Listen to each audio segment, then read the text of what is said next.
Greetings to you, Cumberland Community Church. It is my pleasure to be with my son today, Timothy Thagana Munyiri, coming to you from Kenya on this special Sunday.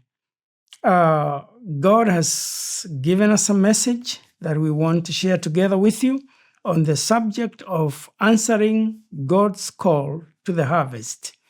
Answering God's call to the harvest. It is my prayer that the Lord will speak to each one of us and that some of us will experience God's call to the mission field and to the harvest, whichever area that God calls you. We will draw our text from Matthew chapter 9, verse 35 to 38, and we will definitely make references to Matthew 28, 16 to 20. So let's just jump over to Matthew chapter 9, verse 35 to 39. Verse 35. Jesus went through all the towns and villages, teaching in the synagogues, preaching the good news of the kingdom, and healing every disease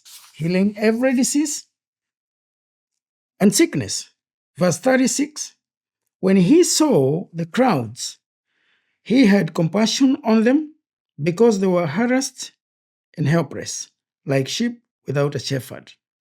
37, then he said to his disciples, the harvest is plentiful, but the workers are few.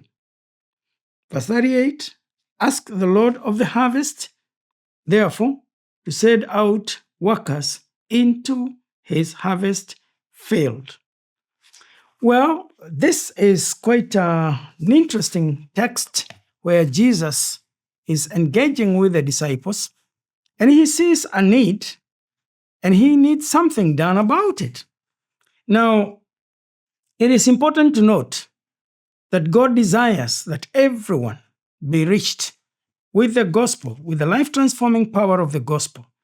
For this reason, Jesus came to seek and to save the lost.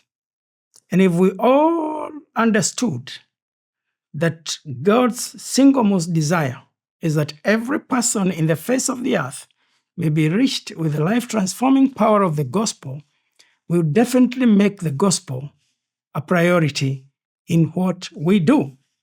So Matthew's record tells us that Jesus went. And this is interesting, and I would like us to take this word seriously, that he went, which is the past tense of go, is an action word. That's what verse 35 tells us.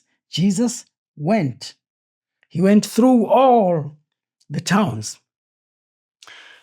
As we begin to interact with this text, it is important that we know how important it is to go. Jesus went.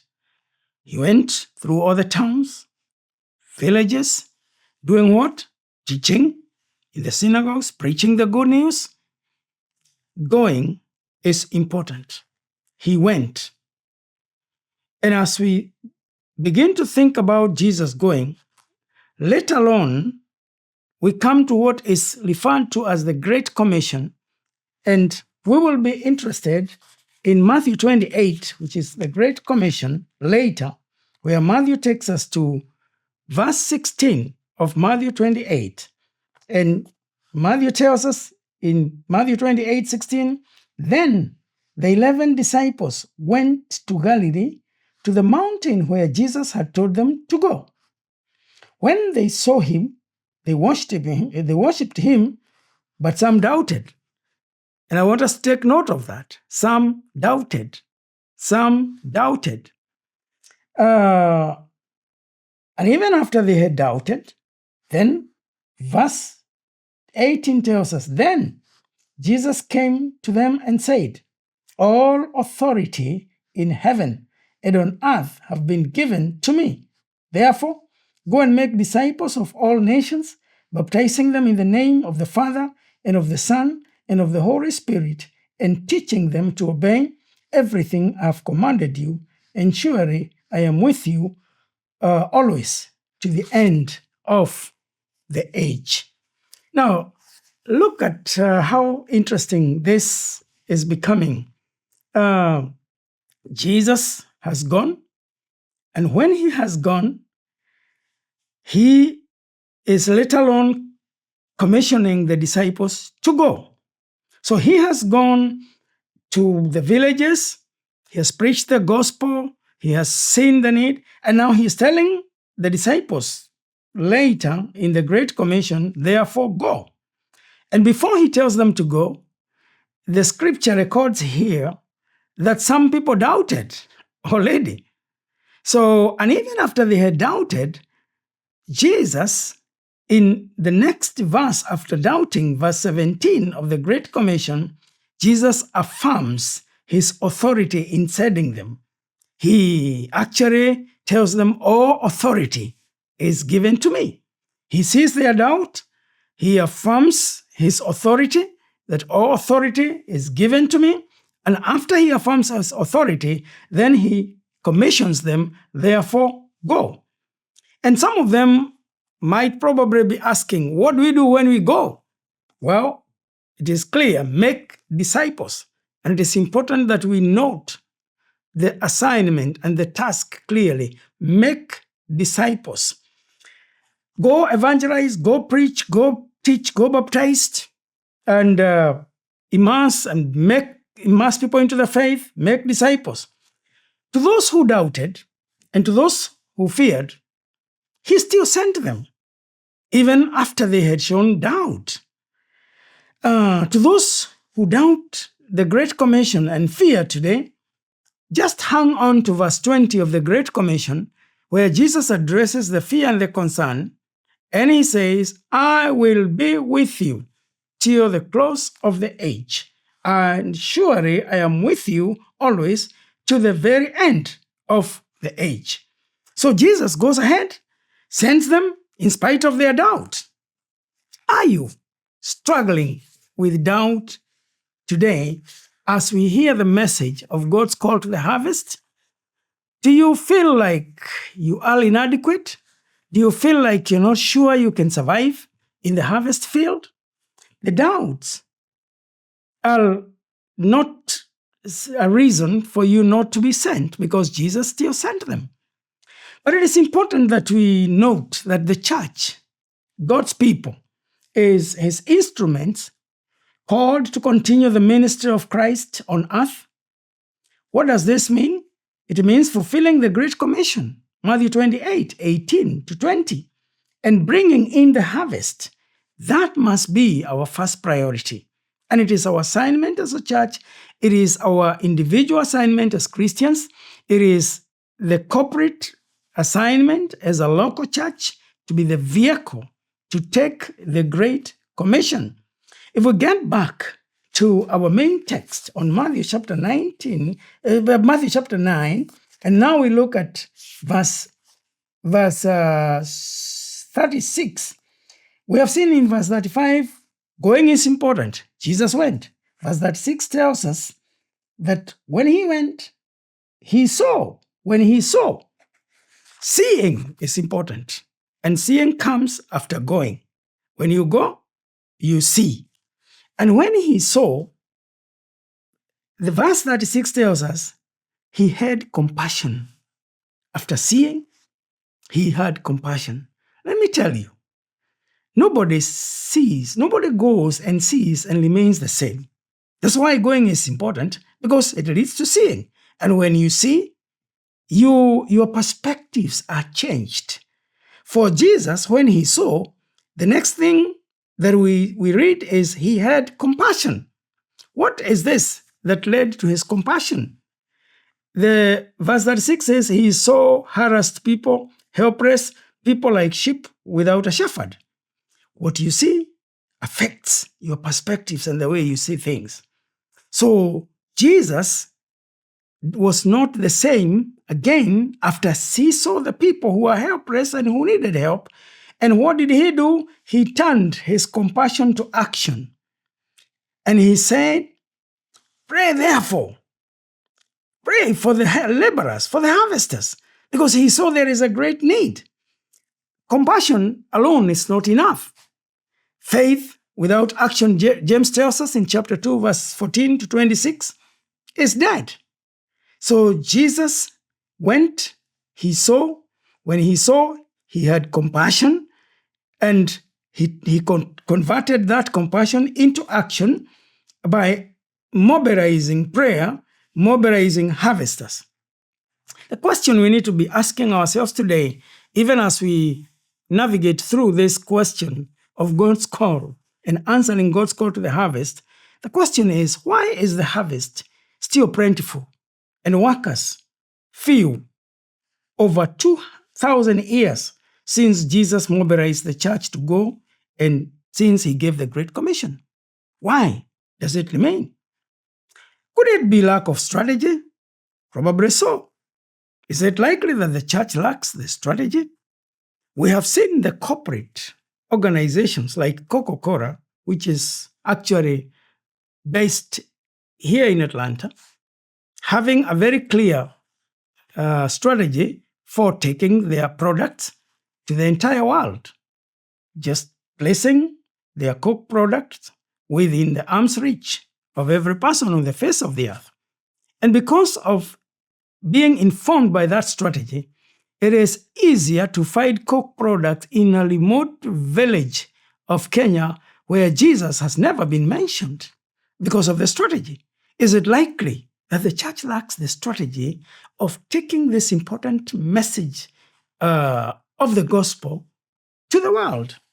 And therefore today, individually and jointly as a church, I would like us to consider developing an Acts 1:8 strategy that will help us be more effective in answering God's call to the harvest.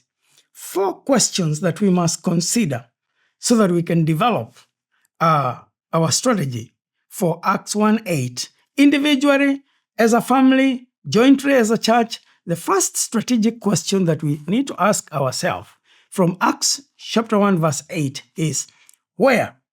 And this question we need to ask, where is my Jerusalem? Where is my Judea? Where is my Samaria? Where is the ends of the earth? And of course, when we are asking ourselves this question, we need to realize that Jerusalem, we are talking of the familiar place, the local place, home, and that is so important.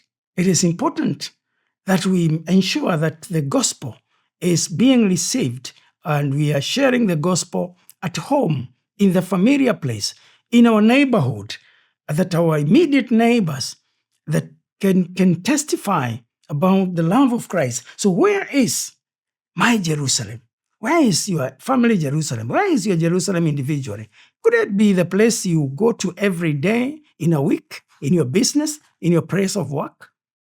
Could it be the familiar places where you take your coffee or whatever else that you do? Where is your Jerusalem?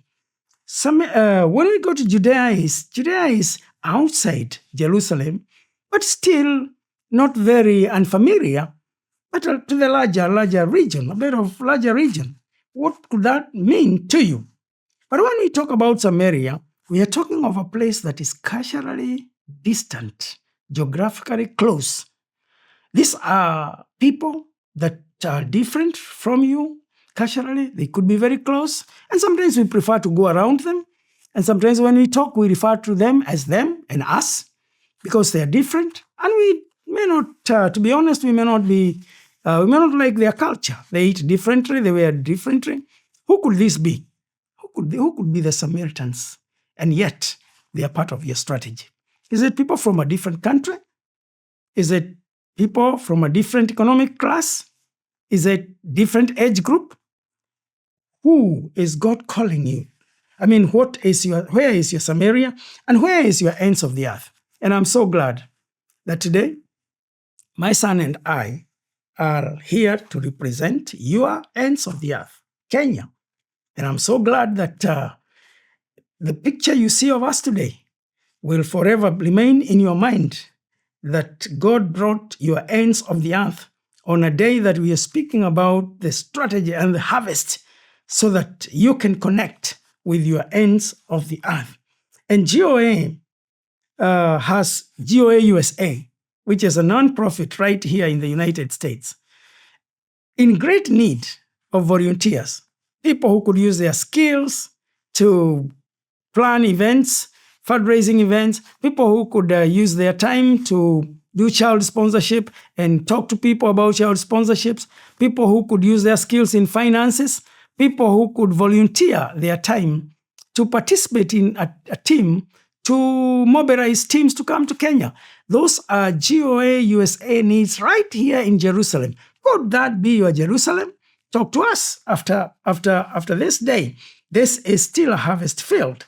The second strategic question is, who are the people that I am called to reach in my Jerusalem? You may not be called to reach everybody, but God connects people with certain people groups. Who is it? Which people group? Which class of people is God calling you to reach in your Jerusalem, in your Judea, your Samaria, and the ends of the earth? Could it be the young people? Could it be certain business people? Could it be, who is it that God is calling you to reach? The third question that we must ask ourselves is, how am I going to reach these different groups of people? If we answer this question, we'll be addressing what methods, what skills, what is it that we are going to use, how, what methods.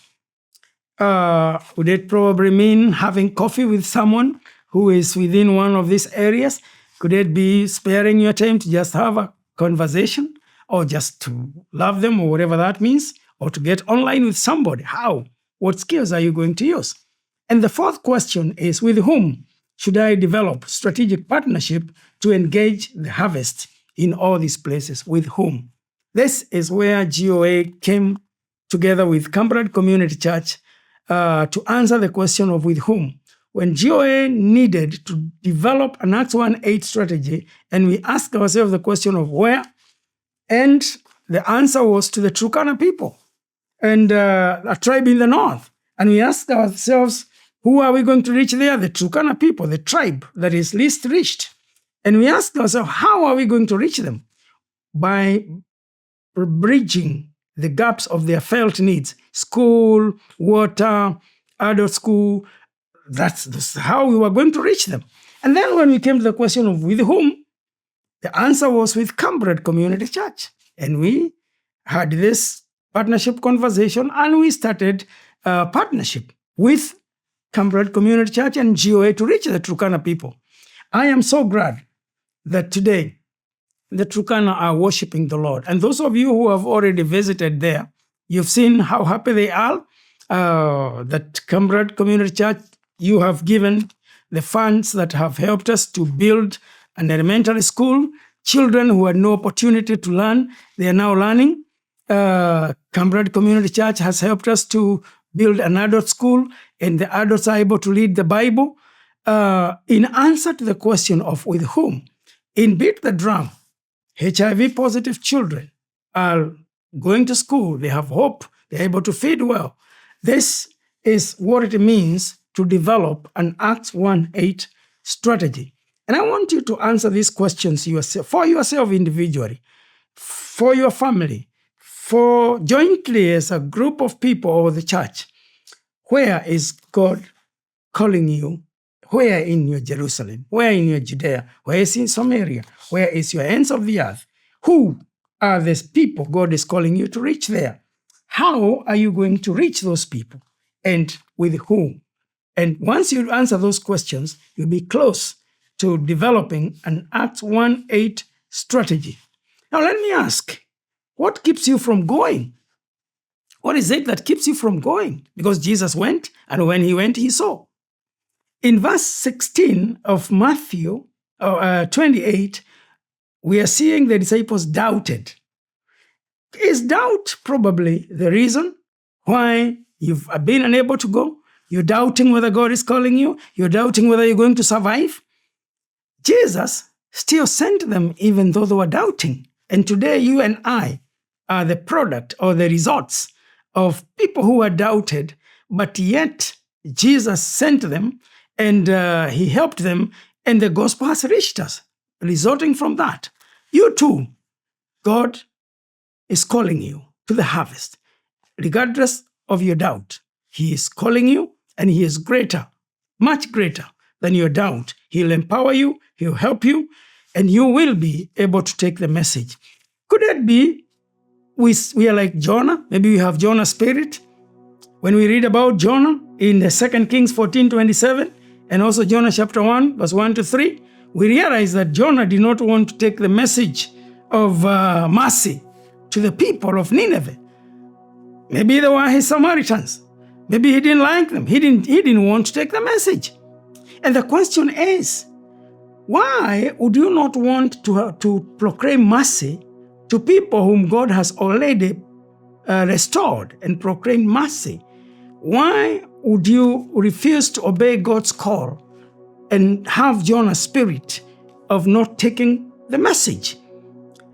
If that is where you are, I beseech you to trust God of mercy, to take the message and make a decision to make small steps of obedience to God's call to the harvest. Is it likely that you feel inadequate or unqualified? I want you to know that God does not call the qualified, but He qualifies those that He calls. God does not call those who feel equipped, but He equips those whom He calls. All you need to do today is to say yes to God's call to the harvest to you. You place your yes on the hands of God, and you trust God to place your yes somewhere in this Acts 1:8 strategy. Could it be God wants to place your yes in your family, in your neighborhood, in Kenya, in the next mission trip, which is being organized on April? And we will be glad to have you as we celebrate 35 years of GOA in April 2026. And the church is organizing that. As we wrap up our time together, I want to invite you to consider coming to Kenya. Going is important. Jesus went. When you go, you see. When you see, what you see changes your perspectives, allows you to see things the way God sees them. You see the helplessness. You see the lack of hope, and you find the place where God can use you. And I want to invite you to consider going on a mission trip. Now, what is it that you could do in response to this message today of God's call to the harvest? What is it you could do? One, you can make a decision to go. You can go according to your Acts 1:8 strategy. Find your Jerusalem. Begin to do what you can in the familiar place. Find your Samaria. Begin. Go there. Find your Judea. Find your ends of the earth. And if we are here today representing the ends of the earth, and God connects you with the needs over there, talk to us. If God connects you with the needs in Jerusalem through GOA USA to volunteer your skills, your financial accountancy skills, your time writing letters, mobilizing support for children, talk to us. So going is something you can do. Second thing you can do is to give. Regardless of where in the Act 1:8 strategy funds and your finances are needed. I am aware of the project, the church project here, building up the new sanctuary. That is a Jerusalem ministry that requires your resources so that everything can become new, and so that God can be glorified in a nice sanctuary. Your finances are needed. And if you give with an understanding that that is part of your strategy for Jerusalem ministry to build and to empower a setting ground, then this would be a good thing to do, and you can make those decisions. You can decide today that you want to sponsor children. At the back of the table there, to sponsor a GOA child to feeding, $39. To sponsor a GOA child for medical, for clothing, $39. To sponsor a child for everything else, $39. If you, depending on how God has blessed you, 3 sponsorships of $39 each per month will do everything for this child, and you can change the situation like Jesus did by seeing this situation of harvest that needs workers. You can turn your compassion to action. So going is an option. Giving is an option. Giving your money, giving your time, giving your skills. And prayer is also important. Jesus said, pray for the harvesters. You can make a decision that your prayer life is going to change because of this message of responding to God's harvest, and intentionally engage in prayer and ask to be included in receiving newsletters that have prayer requests. And you can mobilize teams of prayer where you are committing and lifting the situation of the harvest around the world. We are always very delighted when we receive questions from Cumberland Community Church asking, how can we best pray for you? List the prayer items. You can be part of that and that too. And you know what? You can do all of them. You can go, you can pray, you can give. This is God's expectation in our response to the harvest. Could you be that person today? Consider making a prayer to answer God's call to the harvest. And you know what? God does not require us to be overwhelmed so much by the need in the world to the extent of doing nothing. God just wants us to make small steps of obedience to God's call. And once we make small steps of obedience to God's call, then we will make disciples. To those who are doubting, Jesus has given us the authority. Jesus still saves us in spite of our doubt. In Matthew 28:20, he gives us an assurance that surely I'll be with you till the close of the age. May the Lord bless you. Welcome to Kenya. Let's see each other at the back of the table there to sponsor children, to sign up for the mission, and to also tell us where you can support this ministry locally in GA USA.